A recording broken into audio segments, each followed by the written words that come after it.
everyone, so today I am going to talk about my hair. I get thousands and thousands of questions in my everyday life and also here on YouTube daily about how I achieve and then how I keep this platinum blonde hair. There are a number of ways I do this and I'm going to take you through exactly everything that I get done in the salon to what I do at home to maintain the colour of my hair. The first thing that I need to say and make really super clear is that I am not a hairdresser. I am not trained in any way in hairdressing, so everything that I am telling you is my opinion and from my past experiences. So if you are interested in achieving this look, please do chat to your stylist and don't take everything I say as Bible. The next thing I just want to say quickly is I don't colour my hair myself. Having said that, I'm not a hairdresser and having this platinum blonde hair, I just couldn't do it myself. There are a number of products I know you can get that are, I'm sure, absolutely amazing, but I just wouldn't feel confident enough in myself and my own abilities to be able to achieve this platinum blonde hair at home. I have had horror stories, and I mean horror stories, of friends of mine that have bleached their hair themselves and wanted to go super platinum, so left it on for a little bit too long and their hair's fallen out. I kid you not. So be really careful. Bleach is super strong and I don't want any disasters out there and then having myself responsible. So after I've said that, we can jump right in to what I get done in the salon. So basically I am quite fair naturally, and I'm very fair naturally. I am Irish, so this is of course not my natural skin tone. You all know that I love fake tan and things like that, so my own natural hair colour is pretty fair anyway. From about the age of 16, I think, I was allowed to go to the salon and get my hair coloured, I started to get highlights. And I mean, it's like an obsession. Once you, if you've been down this road, you'll know what I'm talking about. Once you take that first step and you get a few highlights through the front, just, you know, that sun-kissed summer look, the next time you'll be there like, well, could you just put a few more around the back? Just to, you know, just to brighten up the back.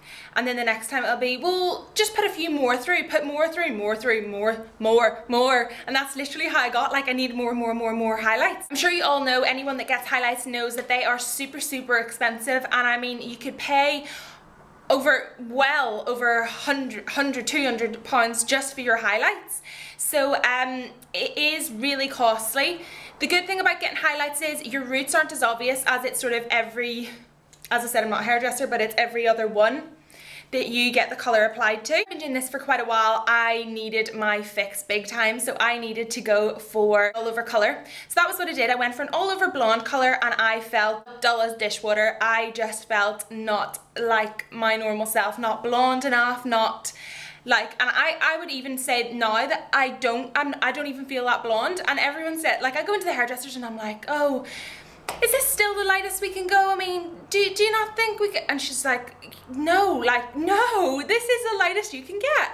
So yeah, I think it just becomes an obsession. Once you yourself get to sort of this platinum stage that I suppose we could all agree that I'm at, you just won't want to go lighter and lighter. So I got the all over colour, which was not bleach, it was just an all over blonde colour, and I hated it. I literally went out of the hairdressers, I think I went home and rang them straight back and went, I need to come in tomorrow, I need my colour fixed, and I can't be doing, just awful. And everyone, my mum especially, loved it. It was like, oh, it's so natural, it's so lovely. I mean, come on. I wouldn't say I go for the natural look. I mean, I don't want to say that I'm totally fake, but I like my makeup, I like my tan, and I like my hair. So my mum's not a fan of it, she's not a fan of the platinum blonde hair. It's not meant to look natural. I mean, how many people, unless you're a granny, have platinum white hair? Not many in real life. So I mean, it's not meant to look natural. I'm fine with the fact that it might not look natural to some people. I like it. So my mum was one of the people that's not happy about it, so she of course encourages me pretty much every time she sees me to stop getting my hair bleached, but there is no talking to me, so I think it's about time she gave up. Mum, you should give up. I got the all over colour. I went back the next day and I was like, no, it's not working. It's not happening for me. Not feeling it. So basically we discussed going platinum blonde with bleach. And I mean, a lot of stylists are really super skeptical about doing this. They just don't want to do it because it's not good for your hair, and especially if you are naturally quite dark, I don't think it's advisable at all. I mean, as I said, I'm not a hairdresser, but I would talk to your own stylist. Since I was already naturally quite fair and I had all my highlights through, she thought that it wasn't really going to damage my hair much more going that one step up further. So that is what I did. I got an all over bleach and I have never looked back. So I'm not too sure of exactly what I get in, anything like that, but I would just say talk to your stylist. If you go to a good hairdresser, they'll be able to advise it. If you yourself want to dye it, I'm sure you could get some really, really great advice in Sally's or hair supply, places like that. The other thing that I really like about getting my hair bleached is the fact that it is so much more cost effective. I think that's a good word. It's so much cheaper than getting a highlights, and you can even get a T-bar, which is when they'll just do the front section of your hair and your parting. So if you wear your hair down nearly all the time, no one's going to see the underneath. So I mean, it doesn't really matter. So you could alternate between getting a full head and you could get a T-bar. That will save you an absolute shed load of money. I personally don't get a T-bar. I wear my hair up quite a lot, so I like to have the underneath matching the top. What I get now is when I go in now, my ends are already quite light, so I don't really need to get anything done to my ends. So I just get my roots done. That's literally it. Just a little bit of bleach right directly on the root. I mean, I've just had my hair done this week, so it is pretty light at the minute. And I get nothing goes through the ends of my hair. So I mean, if you look at it from that sort of aspect, nothing touches the ends of my hair. So once my hair's got to even around here, it's not going to be touched again. So it's dyed once in its lifetime. So I mean, I wouldn't say it's that good for your hair, but I mean, it can't be, well, I'm not going to say it can't be that bad. I'm not a hairdresser and you'll probably tell me that it is, but it's dyed once. Once I get my roots done, they leave it on for enough time as it takes me to read about 2 magazines, and then they usually pop a toner on. They mix up the toner however they do it, again, I don't know. And while I'm at the basin, they just comb it through and comb it through, depending on how much of a tone difference. This really just matches my own hair that might have gone a little bit brassy, or I might have a bar of where the colours have just joined. This just matches everything together. So depending on how much of a difference there is how long they will leave it on for. The longer you leave it on, the more ashy of a tone you will achieve. So just bear that in mind. That's basically all that I get done in the salon. So I would just say definitely talk to someone who knows. You can of course leave me questions and ask me, but the only thing I can really advise you on is what I've had done. I am not a hairdresser, I will say again, so I can't really tell you if your hair is jet black how to get it this color. I just don't know. I just don't know. So I would just really recommend speaking to your own hairdresser or someone who knows a little bit more probably than me. But I can of course let everyone know what I've had done and advise. If you're quite similar to me, I can tell you about my story, but I can only tell you from my experiences about what I've had done or what friends of mine have had done. So that takes me right through everything I get done in the salon. So next I'm just going to take you through what I do at home. Oh, I just want to mention I get my hair done sort of every 6 to 8 weeks depending on how I feel. I usually feel after about 3 weeks that it's really, really dull and I want to get it done again, but I try and hold off as long as possible. The more roots you have, the better it is. Don't have to tell you guys that, but the longer you could leave it, the better, I would say. But I don't necessarily practice what I preach. After all that, I am just going to talk you through what I do at home. The main thing, and definitely I would say the most important thing that I have come to realise, is that a toner will make the biggest difference to your hair. I mean, a toner will really, really change the appearance of your hair. So what I use on my hair at the minute, I say at the minute, but I have been using this for a super long time, so I'll say this is what I use, is by Schwarzkopf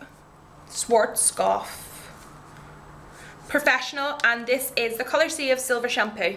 So it comes in a bottle like this, in case you would like to purchase one like this or similar. You can get this from salons, you can get this from Amazon, you can get this, just type it into Google, click on shopping, hey presto.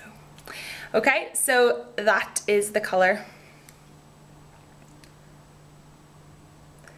This is bright, like I mean really, really, really, really dark. When I first got this shampoo, I used to just put it on, shampoo it through, rinse it out, and I found certain aspects of my hair would be a little bit more ashy toned than others. This is because you put it on your hand, you rub it in, and you put it on. How is it possible to get it all over your hair evenly? It's not, so it's going to apply somewhere first of all. So what I do to sort of combat that now is I take a squidge. I take some of this in my hand and I take some regular shampoo, whatever it is I'm using at the minute. I do tend to switch up my shampoos quite a lot, but that's a whole nother story. But I mix them together. That just means that it spreads so much more evenly, and that is a really, really, really important tip. That's just going to go through your hair so much more evenly than if you just apply this on its own. So please bear that in mind when you are doing it. This is 100%, the most important thing I can tell you is to just use a blue rinse or a blue tone or a toner or a purple rinse or something like that toner through your hair. It will keep your hair super bright. This really maintains my colour. Before I started using a toner, I don't know what land I was living in before I even knew that toners existed, but I would get my hair done a lot more than I do now. And this has literally been my lifesaver. So I just use that, and that is literally the only thing I do. I don't use any other specifically designed blonde products. I don't use any Go Lighter products. I don't use anything at all apart from maybe a little bit of talc here and there when I want to be even blonder. The other thing that I wanted to mention was this product. It's by John Frieda. It's from the Sheer Blonde range, and it's Colour Review Tone Correcting Shampoo. Looks like these. And it's, again, you can see it's quite a lot lighter than the other one. And I have a whole tub of this. So take from that what you will. I purchased it about 2 months ago. I'm not a huge fan of it. I got it just to see if, because it wasn't going to be as strong, if I could just use that and not have to purchase the Schwarzkopf and the other shampoo at the same time. But I don't hate it, but I don't love it. So other than that, I just use my regular conditioner, and I've showed in a product rave or a favourites or something like that. The leave-in conditioner that I use, I do that, a leave-in conditioner about every twice a week, I want to say, but I'm usually a little bit less than that. So as much as I can, I would use a deep conditioner. If I know that I am going to be in home alone tonight or something like that, I will get out my Sex and the City box set and I will put a conditioner on my hair without a doubt. And that's really it for what I do to my hair. I hope you guys found this useful. Please feel free to ask me any questions. I will of course I will definitely respond to everyone, but I will of course try and help you as much as I can. I am not a hairdresser, so I can only really advise on things that I have had done or things my friends have had done. The last little thing that I'm just going to say as a sort of note at the end of this video is that I have ordered some castor oil, and I'm going to be giving that a go. I purchased it about a year and a half ago maybe. I used the whole tub. I didn't really see much difference in the hair growth, but I am determined this time to use it wisely, and I'm going to make my hair grow. So if you would like to know how I get on with that, leave me a comment and I could make a video on that, a sort of a review, let you know what I'm doing, things like that. But please stay in touch, don't be a stranger, tweet me, message me, comment me, and definitely subscribe. So thanks so much for watching, guys. I'll see you in my next video. Bye bye.